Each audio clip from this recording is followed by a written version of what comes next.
আব্দুল্লাহ ইবনে আব্বাস রাদিয়াল্লাহু তাআলা থেকে বর্ণিত, তিনি বলেন, মাররান নবী সাল্লাল্লাহু আলাইহি ওয়াসাল্লাম আলা কবরাইন, নবী করিম সাল্লাল্লাহু আলাইহি ওয়াসাল্লাম দুটো কবরের পাশ দিয়ে গিয়েছেন। হাদিসে বর্ণনা আছে ঘটনাটা হয় মক্কা অথবা মদিনায়। অধিকাংশ বলছেন যে মদিনায় ঘটনাটা। কবরের পাশ দিয়ে যাচ্ছেন, হুজুর সাল্লাল্লাহু আলাইহি ওয়াসাল্লাম কবরের আযাবের আওয়াজ পেয়েছেন। এটা আমরা আমাদের জন্য এটা লুকায় রাখা হয়েছে, কারণ কবরের আযাব যদি হুজুর বলেছেন যে তোমরা যদি কবরের আযাব জানতা তাহলে তোমরা তোমাদের মৃতদেরকে দাফন করা ছেড়ে দিতা, ভয়ে আর কবরস্থানে যেতে পারত না যে কবরে কি পরিমাণ আযাব হয়। এগুলো অনেক সময় পশু পাখিরা বোঝে, আর আল্লাহ পাক রব্বুল আলামিন যার কাশফ খুলে দেন, ওই কাশফে অবস্থায় অনেক আল্লাহর ওলিরাও দেখে। নবী করিম সাল্লাল্লাহু আলাইহি ওয়াসাল্লামকে আল্লাহ এই কবরের আযাবকে দেখাই দিয়েছেন, এবং কবরের আযাব হুজুর সাল্লাল্লাহু আলাইহি ওয়াসাল্লাম দেখছেন যে এই কবরে আযাব হচ্ছে, কবরবাসীরা এই আযাবের কারণে চিৎকার করতেছে। হুজুর বললেন, ফাকালা ইন্নাহুমা লা ইউআযাবান, এই দুই কবরে শাস্তি হচ্ছে, এই দুই কবরবাসীকে আযাব দেওয়া হচ্ছে। আজকালকার যুগে ইদানিং কিছু দার্শনিক বেরিয়েছে, তারা কবরের আযাবকে বিশ্বাস করে না, বারজাখের জিন্দেগিকে বিশ্বাস করে না। কবরে যে আযাব হয় এটা তো কোরআন শরীফে আমরা পাই না, নাউজুবিল্লাহ, এরা বিশ্বাস করে। তো কোরআন এবং হাদিস দুইটাই তো ইসলাম। হাদিস কোনটা? কোরআনের ব্যাখ্যাই হাদিস। আপনি কোরআনকে মানতেছেন বলে আমরা কোরআন মানি, কিন্তু নবী করিম সাল্লাল্লাহু আলাইহি ওয়াসাল্লামকে মানেন না, এই তার হাদিস মানেন না, তাহলে কোরআন কি মানলেন? কোরআনেই তো বলা হয়েছে, কি বলা হয়েছে? মা আতাকুমুর রাসূল ফাখুযুহু ওয়া মা নাহাকুম আনহু ফান্তাহু, নবী জানিয়ে এসেছেন তা ধরো, নবী যা নিষেধ করেছেন তা ছাড়ো। নবীকে মানো এরকম একটা না, বহু আয়াত বলা যাবে। তো নবীকে মানতে বলা হয়েছে, নবীর কথা গ্রহণ করতে বলা হয়েছে, নবীর কথা ধরতে বলা হয়েছে। নবীর কথা আপনি মানেন না, হাদিসকে হুজ্জত দলিল হিসাবে মানেন না, আবার বলেন যে আমি কোরআন মানি, আহলে কোরআন। এরা দাবি করে নিজেদের পরিচয় দেয় আহলুল কোরআন। হুজুর সাল্লাল্লাহু আলাইহি ওয়াসাল্লাম বলছেন, শেষ জামানায় এই আহলুল কোরআন দাবিদারের এক ফিতনা উম্মতের মধ্যে তৈরি হবে। বর্তমানে এই গোষ্ঠী তৈরি হয়ে গেছে, এরা এই বলে আমরা কোরআন মানি, হাদিস মানি না, হাদিস দলিল না, হাদিস নাকি বিশ্বাসযোগ্য না। এই জন্য ওনারা কবরের আযাব অস্বীকার করেন। আমরা সবাই কি কবরের আযাব বিশ্বাস করি কি করি না? কবরের আযাব সত্য, সুআদুল কবরি হাক্কুন, আযাবুল কবরি হাক্কুন, এটা সত্য। হুজুর সাল্লাল্লাহু আলাইহি ওয়াসাল্লাম নিজে দেখছেন, এরকম অসংখ্য হাদিস আছে কবরের আযাব বিষয়ে। তো হুজুর সাল্লাল্লাহু আলাইহি ওয়াসাল্লাম দেখলেন যে আযাব হচ্ছে। ওমা ইউআযাবানি ফি কাবীর, নবী করিম সাল্লাল্লাহু আলাইহি ওয়াসাল্লাম বললেন, এদের যে কবরে আযাব হচ্ছে বড় কোনো গুনার কারণে না।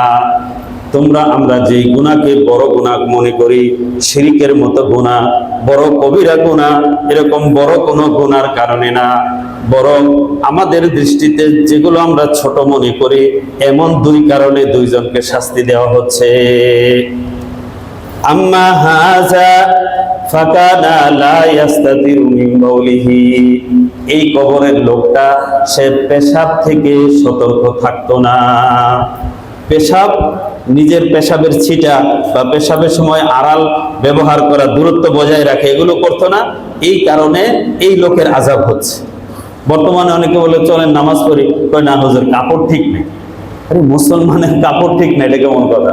মুসলমান চেন খইলা দাঁড়ায় একখানা ছেড়ে দিল, আবার চেনটা লাগিয়ে আয়সা করল। সেম পশুর মতো। পশুও তো পেশাব করে, বাস পেশাব করে দৌড় দেয়, তার আর কোনো কাজ নাই।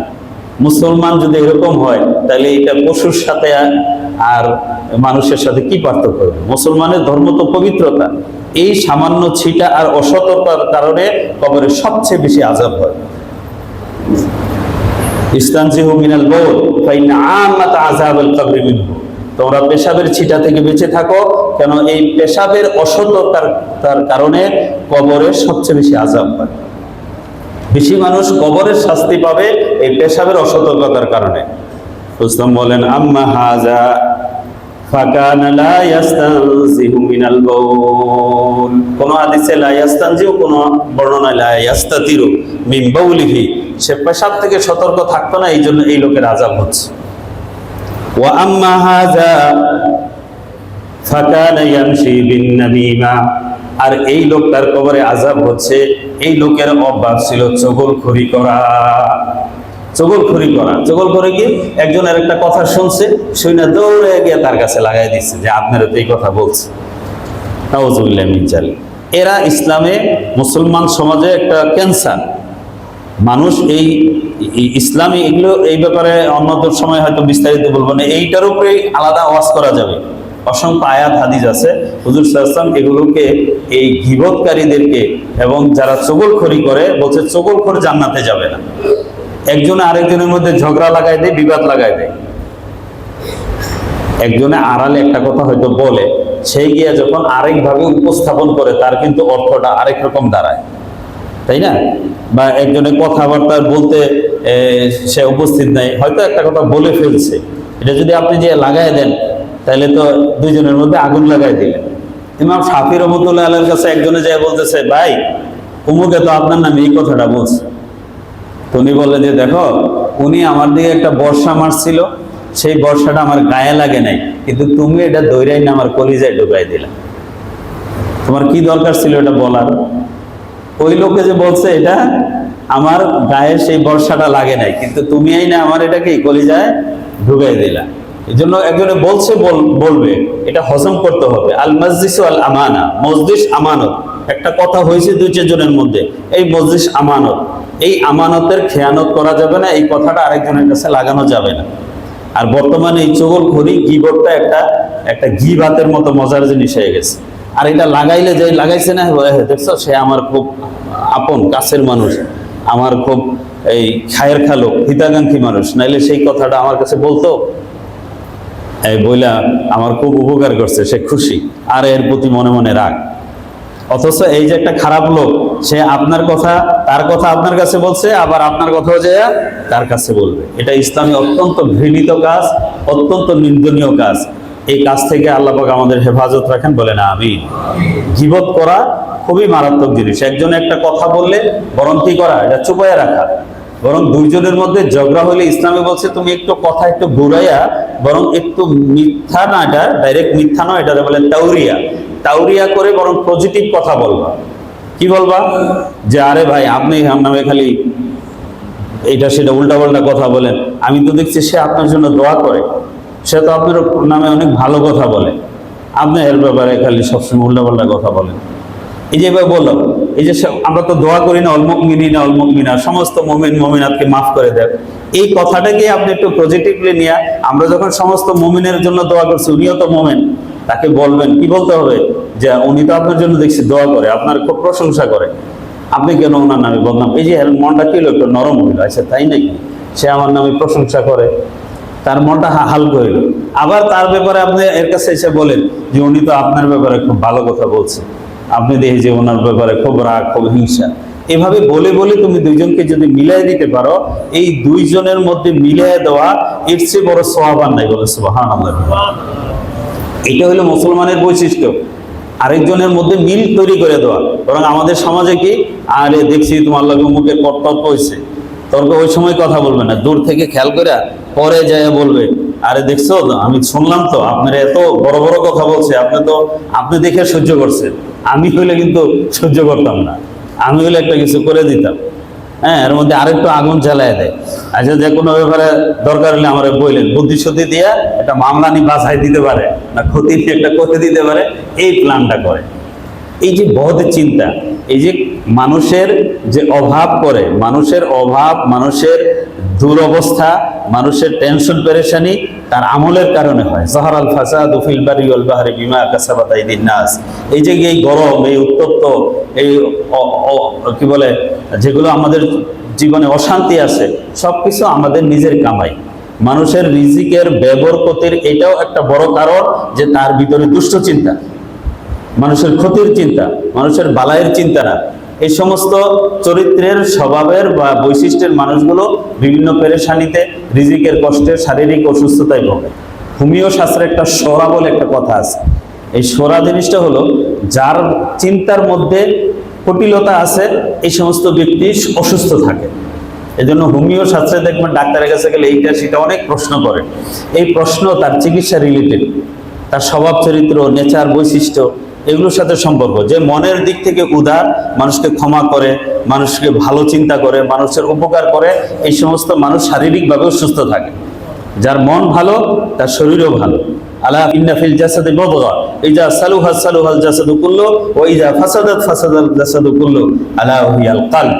রুস্তম বলছে তোমাদের শরীরে একটা গোশতের টুকরা আছে, এটা যদি সুস্থ থাকে ওই তোমাদের শরীরটাও সুস্থ, আর ওই জিনিসটা নষ্ট হয়ে গেলে তার শরীরও পুরো সে নষ্ট। যে মনের দিক থেকে কুটিল সে শারীরিক দিক থেকে অসুস্থ, অর্থনৈতিকভাবে সে খারাপ। আর যে মনের দিক থেকে উদার, মনের দিক থেকে ক্ষমাশীল, মনের দিক থেকে মানুষের খায়ের চিন্তা, মানুষের ক্ষতি এবং কুচিন্তা করে না, সে দেখবেন শারীরিকভাবেও ভালো থাকবে, সে অর্থনৈতিকভাবেও সচ্ছল থাকবে, পেরেশানি মুক্ত থাকবে। এগুলো অনেক জরুরি কথা। তো হুজুর সাল্লাল্লাহু আলাইহি ওয়াসাল্লাম বলছেন এই কবরবাসীর আম্মা হাযা ফাকানা ইয়ামশি বিন নামিমা, এই কবরে আযাব হচ্ছে এর স্বভাব ছিল মানুষের সমাজে আগুন লাগায় দেওয়া, মানুষের সমাজের ভিতরে আগুন জ্বালায় দেওয়া, দুইজনের মধ্যে আগুন লাগায় দেওয়া। এই জন্য কার কবরে আজকে আগুন জ্বলছে। সুম্মা দাআ বিআসিবি রাতবিন ফাশাক্কাহু বিইসনাইন। হুজুর সাল্লাল্লাহু আলাইহি ওয়াসাল্লাম বললেন কি, বলেন যে একটা খেজুরের ডালা আনো, বিআসিবি রাতবিন, অন্য বর্ণনায় আছে বিজারিদাতিন নাখলি, খেজুরের ডালা আনাইলেন। ফাশাক্কাহু বিইসনাইন, নবী করিম সাল্লাল্লাহু আলাইহি ওয়াসাল্লাম এই ডালাকে দুই ভাগ করলেন। ফাগরাসা আলা হাযা ওয়াহিদান ওয়া আলা হাযা ওয়াহিদান, এই কবরে একটা গেড়ে দিলেন, ওই কবরে আরেকটা গেড়ে দিলেন, দুই কবরে দুইটা খেজুরের ডালা গেড়ে দিলেন। সুম্মা ক্বাল লাআল্লাহু ইউখাফফাফু আনহুমা মা লাম ইয়াইবাসা। আমার আশা, উসমান বলেন যে আমার আশা যতদিন এই খেজুরের ডালাটা শুকাবে না ততদিন পর্যন্ত আল্লাহ পাক এই কবরের আযাবকে তাদের হালকা করে দিবেন। এই জন্য অনেকে খেজুরের ডালা কবরের উপরে গেড়ে দেয়, কিন্তু এটা সুন্নাহ না। উপরে খেজুরের ডালা গেড়ে দেওয়া সুন্নাহ না। এই জন্য না, মনে রাখবেন নবী করিম সাল্লাল্লাহু আলাইহি ওয়াসাল্লাম কখনো যদি কোনো কাজ করে থাকেন একবার, এটা জায়েজের দলিল, আর যেটা করেছেন বারবার এটা সুন্নত হওয়ার দলিল। নবী করিম সাল্লাল্লাহু আলাইহি ওয়াসাল্লাম এই কাজটা একবার করছেন, সবসময় করেন নাই বা তাকিদও করেন নাই, সুতরাং এটা সুন্নাহ হিসাবে প্রতিষ্ঠিত না। আরো অনেক ব্যাখ্যা আছে এটা, কারণ আমি যে কবরে গাড়বো, এটা কি আমরা কি তাহলে ধরে নিচ্ছি যে আমাদের এই ব্যক্তি আমার আত্মীয়র এর কবরে আযাব হবে? এটা কি ধরে নিচ্ছি নাকি? যাই হোক, এই জন্য অনেক ব্যাখ্যা আছে। কেউ এটা সুন্নাহ হিসাবে মনে করেন না, কিন্তু কেউ যদি করে সেটা খারাপও বলা যাবে না। একবার ওই হজের মধ্যে মুজদালিফায় দাঁড়াইয়া পেশাব করার জায়গা, একজন বাঙালি হাজি, ও দেখছেন হুজুর সৌদির এগুলো কত খারাপ হয়ে গেছে, হাজিকে ওখানে দাঁড়াইয়া পেশাব করার এই সিস্টেম করছে, দেখছেন এগুলা নষ্ট হয়ে গেছে। আমি কই ভাই আপনি ওদিকে যান কেন? আপনার জন্য তো এনে নিচে পেশাব করার ব্যবস্থা আছে, এখানে করেন। যেই লোকটা বাথরুমে কোমর ছাড়া বসতে পারে না, সে আপনার মতো ওই ফ্ল্যাটের নিচে কিভাবে পেশাব করবে?